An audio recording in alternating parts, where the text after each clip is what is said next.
कहिए कैसे हैं आप?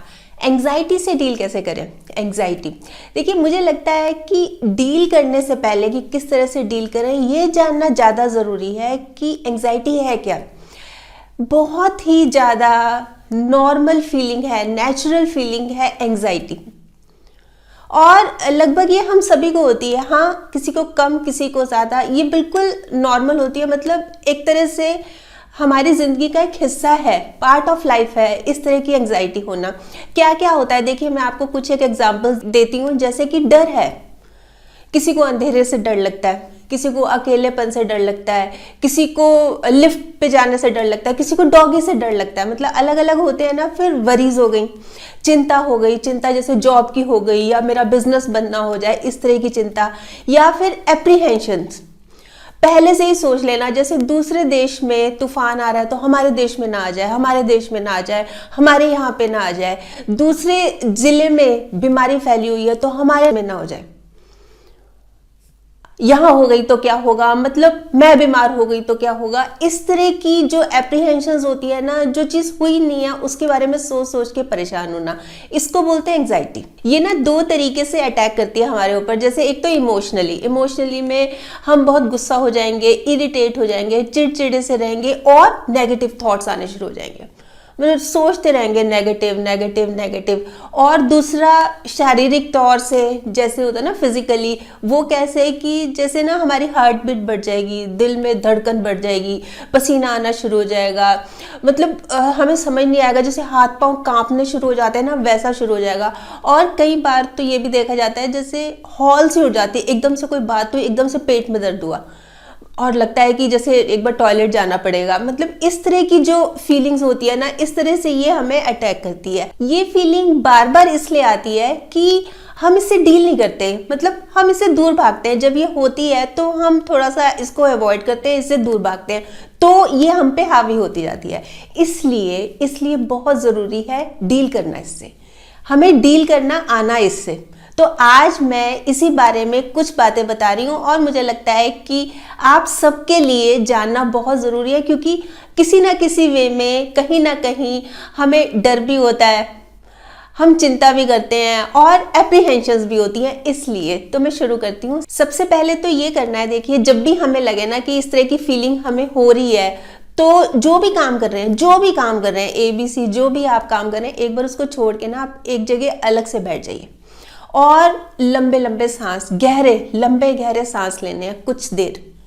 वो इसलिए, देखिए मैं रीज़न भी बता रही हूँ कि किस लिए, क्योंकि ये जब एंग्जाइटी हो रही है हमें, जब हमें ये फीलिंग आ रही है ना, तो हम प्रेजेंट का कभी नहीं सोचते, हमेशा पास्ट का सोचते रहेंगे या फ्यूचर का।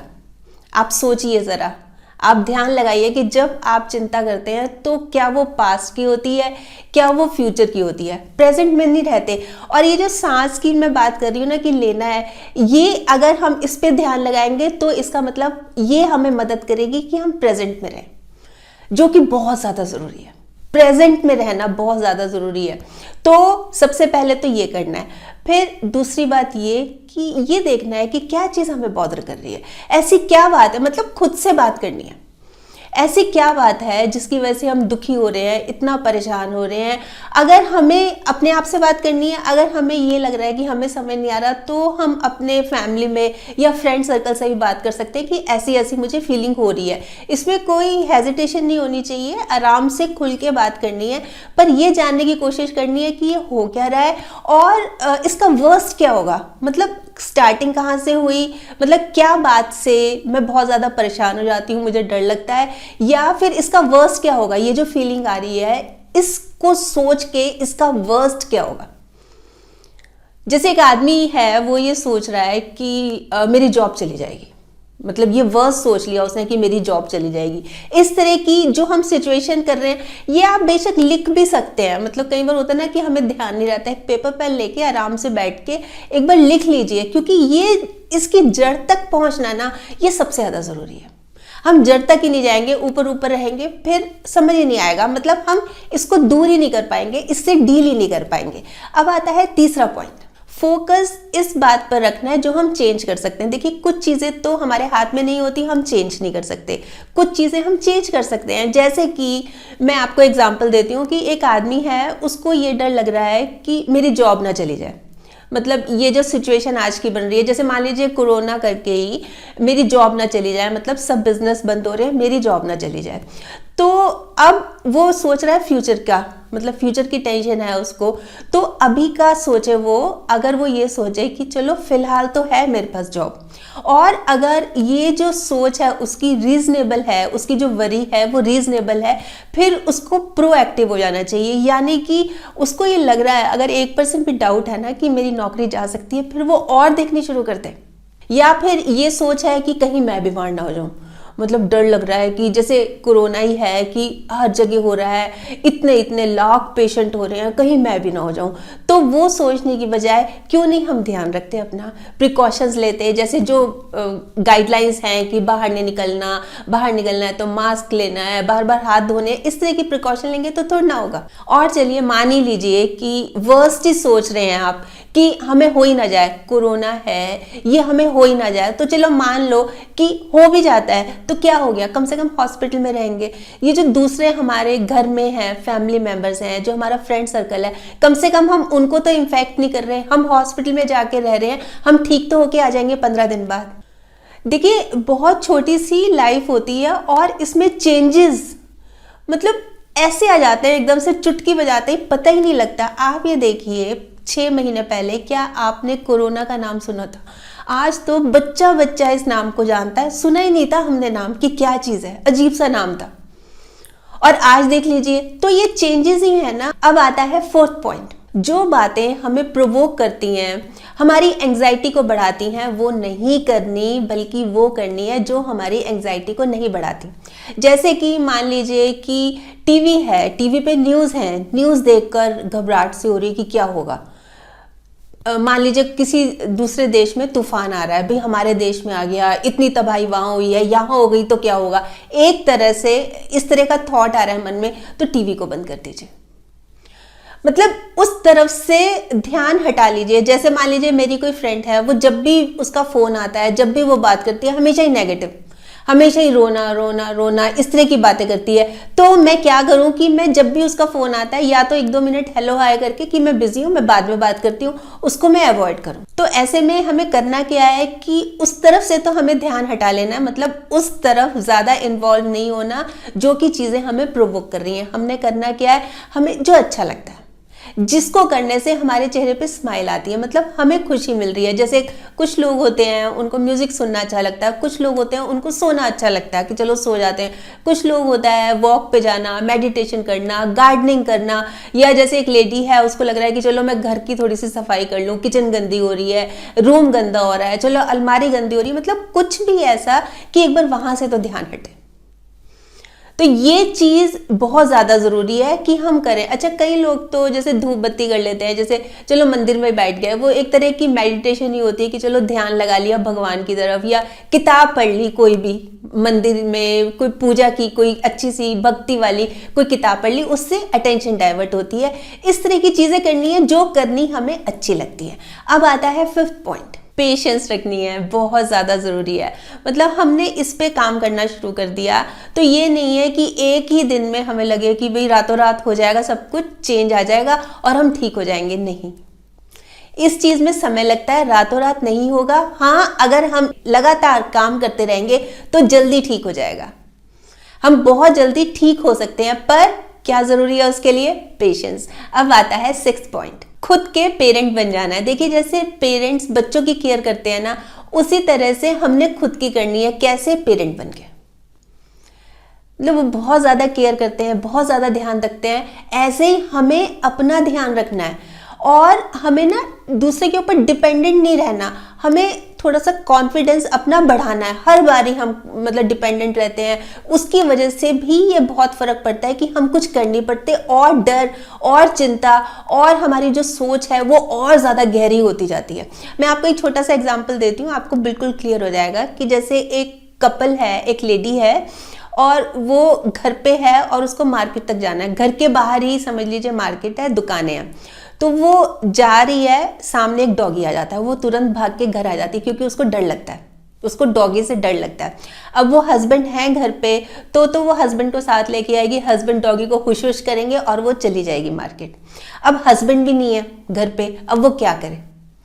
तो एक चीज हो सकती है कि जाए ना मार्केट, और मार्केट जाना भी जरूरी है, तो वो थोड़ा सा मतलब बोल्ड बने, खुद को बनाए कि हस्बैंड नहीं है, मार्केट जाना ज्यादा जरूरी है, तो कोई स्टिक सी ले ले, कोई डंडा सा ले ले हाथ में, और जब निकले घर से देख रही है कि डॉगी खड़ा, तो जमीन पर 2 बार लठी को जो भी स्टिक है उसको टक टक कर दिया, तो उससे क्या है, वो भाग जाएगा, वो डर के मारे भाग जाएगा। अच्छा, कई बार आपने देखा होगा कि जैसे बच्चे जा रहे हैं सड़क पे और सामने से डॉगी आ रहे हैं, तो सड़क पे कुछ है भी नहीं, कोई पत्थर भी नहीं है, फिर भी बच्चे ऐसी एक्टिंग करते हैं जैसे जमीन से उठाया और मारा उसके, ऐसे एक्टिंग ही करते हैं और वो भाग जाता है। तो ये चीज तो होती है कि वो कॉन्फिडेंट होते हैं, मतलब वो डरे सहमे नहीं होते कि हम किसी के साथ होंगे तभी जाएंगे, नहीं हमें डर लग रहा है। तो वो लेडी क्या करे, इस तरह से जमीन पे 2 बार ठक ठक करे और वो जाए। अच्छा, जब वो ऐसा करेगी, मान लीजिए उसने ऐसा किया, वो एक स्टिक ले गई और जमीन पर उसने किया और वो दुकान तक चली गई और डॉगी भी चला गया, तो उसमें कितना कॉन्फिडेंस आ जाएगा, एक अलग ही तरह का कि देखो मैंने किया, और वो सबको बताएगी भी। और नहीं तो कहाँ वो सोच रही है कि मैं तो निकलूंगी नहीं, जब हस्बैंड आएंगे शाम को चीज ले आऊंगी। थोड़ा सा किया ना उसने हौसला, थोड़ा सा किया ना अपने आप को, मतलब थोड़ा सा अपने जोन से बाहर निकली ना, डर का सामना किया ना, तो क्या फर्क पड़ा? बहुत फर्क पड़ा, कॉन्फिडेंस आ गया। तो यही चीज हमने करनी है। देखिए, अगर हम अपना नेगेटिव की बजाय पॉजिटिव एटीट्यूड रखेंगे ना, फिर देखिएगा कितना फर्क पड़ेगा। मतलब खुद को ही चैलेंज करेंगे और हम उससे बाहर निकलने की कोशिश करेंगे ना, फिर देखिएगा ना सिर्फ कॉन्फिडेंस आएगा, माइंड भी रिलैक्स हो जाएगा। तो यही चीजें तो हमें चाहिए ना। कहाँ तो हमारी नर्व्स इतनी अकड़ी हुई रहती हैं, मतलब तने हुए रहते हैं, हम बहुत ज्यादा परेशान रहते हैं, और कहाँ हम रिलैक्स हो जाएंगे। ये तो बहुत अच्छी फीलिंग हो जाएगी।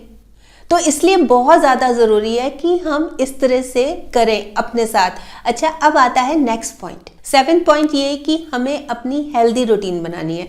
हेल्दी रूटीन में जिसमें हमारी डाइट बहुत अच्छी हो, कोई जंक फूड नहीं, मतलब अच्छा पौष्टिक ताज़ा, ये तो हमारा खाना हो। अच्छा, उसके बाद जंक फूड तो बिल्कुल ही नहीं। और कई बार क्या होता है कि जैसे हम बहुत ज़्यादा एंग्जाइटी में हैं, बहुत ज़्यादा डर रहे हैं, तो हम नशा भी लेना शुरू कर देते हैं। इस चीज़ से तो बिल्कुल ही दूर रहना है। ये बिल्कुल भी सेहत के लिए अच्छी नहीं है, बल्कि और हमें डाउन करती जाएगी। और हमें नींद अच्छी लेनी है, नींद बहुत ज़रूरी है अच्छी लेनी, इससे हमारा माइंड रिलैक्स होता है। अच्छा, एक्सरसाइज जितना हो सकता है, मतलब जहाँ तक पॉसिबल हो सकता है करना चाहिए। बॉडी को जितना मूव करेंगे उतना अच्छा रहेगा। इसमें हम सनलाइट भी ले सकते हैं, अच्छी मात्रा में सनलाइट ले सकते हैं, या फिर लग रहा है कि मसल्स हमारे बहुत हार्ड हो रहे हैं, मतलब बहुत तने हुए हैं, तो तेल भी लगवा सकते हैं, हम तेल मालिश करवा सकते हैं। तो इस तरह से भी हम खुद को रिलैक्स कर सकते हैं। देखिए, बहुत ज़रूरी है, क्योंकि टेक्निक्स तो बहुत सारी हैं, ज़रूरत क्या है ये जानने की है कि हम वाकई में चाहते हैं कि नहीं। हम चाहते हैं तो हम इससे बाहर भी निकल के दिखाएंगे, ये चीज़ तो पक्का है। अब आता है 8th पॉइंट, दूसरों की हेल्प करें। देखिए, ये बात तो मैं बहुत सारी वीडियोस में कहती हूँ, दूसरों की हेल्प करें, एक अलग ही तरह की खुशी मिलेगी। मतलब हम कुछ ऐसा काम करें जिससे दूसरे के चेहरे पे स्माइल आ जाए, तो ऑटोमेटिकली हमारे चेहरे पे भी स्माइल आ जाएगी। और ये चीज़ ये नहीं है कि जिस समय हमें वरी हो रही है, जिस समय हमें डर लग रहा है, उस समय हम दूसरे की मदद करें। हमारी जो रूटीन है, डेली रूटीन, उसमें ये शामिल होना चाहिए। मतलब हमें ये जो टिप्स हैं, ये सिर्फ उस समय की नहीं है जिस समय हो रहा हो। मतलब हमारी डेली रूटीन में कुछ ऐसी चीज़ें शामिल होनी चाहिए, जैसे इससे पहले वाला ही पॉइंट था कि अपना ध्यान रखना है, अपनी हेल्दी रूटीन रखनी है, वो हमेशा के लिए रखनी है। वो ये नहीं है कि जिस समय फियर हो रहा है, जिस समय डर लग रहा है, जिस समय एप्रीहेंशन हो रही है, उस समय करें। ये हमारी अगर लाइफस्टाइल ही हमारा ऐसा होगा ना, फिर देखिएगा कितनी जल्दी फर्क पड़ेगा। तो ये चीज़ बहुत ज़्यादा ज़रूरी है कि दूसरों की हेल्प के लिए आगे आएँ। ये हमारे ऊपर डिपेंड करता है, चाहे तो हम कोई ऑर्गेनाइजेशन ज्वाइन कर सकते हैं, या हम एज ए वॉलंटियर काम कर सकते हैं। मतलब कहीं भी छोटा से छोटा मौका भी मिलता है ना। जैसे मान लीजिए चिड़िया के लिए पानी रखना है, जब वो भरी धूप में चिड़िया आएगी, पानी छोटी सी चोंच डुबकाएगी, अपनी चोंच पानी में डुबकाएगी, तो कितना अच्छा लगेगा। मतलब उसको देख के आपको जो दिली खुशी मिलेगी ना, आप उसका सोच भी नहीं सकते। बहुत सारी चीज़ें ऐसी हैं जो कि हम दूसरों के चेहरे पे स्माइल ला सकते हैं, तो हमें ये करना चाहिए, ये लाना चाहिए, दूसरों की मदद के लिए हमेशा तैयार रहना चाहिए। फिर देखिएगा इसका अलग ही रिजल्ट होगा। अब आता है 9th पॉइंट कि किसी से बात करें, छिपाएं नहीं। हम कई बार क्या होता है कि जैसे किसी बात का लेके बहुत डर लग रहा है, बहुत घबराहट हो रही है, बहुत बेचैनी हो रही है, हम किसी से बात नहीं कर रहे, तो वो करनी चाहिए, पर बात उसी से करनी चाहिए जो बहुत सिंसियर हो, चाहे वो हमारी फैमिली में हो, चाहे हमारे फ्रेंड सर्कल में हो। वो हमारी बात बहुत सिंसियरली सुने और हमें समझाए भी। मतलब ये ना हो कि हमारी बात वो सुन भी नहीं रहा और दूसरों के पास जाके हमारा मजाक भी उड़वा रहा है कि देखो ये तो ऐसे कह रही है। तो इस तरह से भी नहीं होना चाहिए। सिंसियर फ्रेंड्स होने चाहिए जिनके साथ हम अपने दिल की बात शेयर कर सकें कि हमें इस तरह की फीलिंग हो रही है। और हमारी जो कंपनी है अदरवाइज भी पॉजिटिव लोगों की होनी चाहिए, अच्छे लोगों की होनी चाहिए। मतलब जैसे मान लीजिए मैं किसी से शेयर कर रही हूँ कि मुझे ये चीज़ की प्रॉब्लम है, तो वो मुझे समझा रहा है कि कोई बात नहीं, ये सब ठीक हो जाएगा, चिंता नहीं करते, घबराओ नहीं। मतलब ऐसे टाइम में ऐसी चीज़ें ही अच्छी लगती हैं, मतलब पॉजिटिव। आपने खुद भी नोट किया होगा, जैसे इन दिनों कोरोना का चल रहा है, तो जहाँ पे कोई अच्छी खबर दिखती है ना, वहाँ पर माइंड रिलैक्स हो जाता है कि चलो ठीक है, अगर हमारे देश में हुआ है तो इतनी रिकवरी रेट भी है, इतने लोग ठीक भी हो रहे हैं। फिर जैसे हम उनको एनकरेज कर रहे हैं, ताली बजा के उनका स्वागत कर रहे हैं, है ना, इस तरह की चीज़ें हो रही हैं, तो पॉजिटिव चीज़ें ज़्यादा अच्छी लगती है ना हमें, तो उसी पे ही ध्यान देना है। और जब खाली टाइम में है, घबराहट हो रही है, कुछ समझ नहीं आ रहा क्या करें, तो पॉजिटिव मोटिवेशनल वीडियोस देखिए, बजाय नेगेटिव देखने के बिल्कुल पॉजिटिव देखिए, अच्छी अच्छी बुक्स पढ़िए, जिससे आपकी जो पॉजिटिविटी है वो बनी रहे, ना कि हम नेगेटिविटी में जाएं। और अगर लग रहा है कि ये सब कुछ करके देख लिया फिर भी कोई फ़र्क नहीं है, हमारे साथ सेम टू सेम सिचुएशन है, फिर हमें किसी डॉक्टर से कंसल्ट करना चाहिए, बहुत ज़रूरी है। वैसे आप बताइए, आप क्या सोचते हैं एंग्जाइटी के बारे में कि किस तरह से हम इससे डील कर सकते हैं? ज़रूर बताइएगा, आपके कमेंट्स का मुझे इंतज़ार रहेगा। और अगर आपने अभी तक मेरा ये यूट्यूब वाला चैनल सब्सक्राइब नहीं किया तो प्लीज़ कर लीजिएगा, और इसी के साथ साथ इसमें जो बेल आइकॉन है ना, उसको भी दबा दीजिएगा, ताकि जब भी मैं कोई वीडियो अपलोड करती हूँ आपके पास नोटिफिकेशन या मैसेज आ जाए। और अगर आपको ये वीडियो अच्छी लगी, आपको लग रहा है कि हाँ किसी और के काम भी आ सकती है, तो प्लीज़ आप इसको शेयर भी ज़रूर कर लीजिएगा। ठीक, बाय।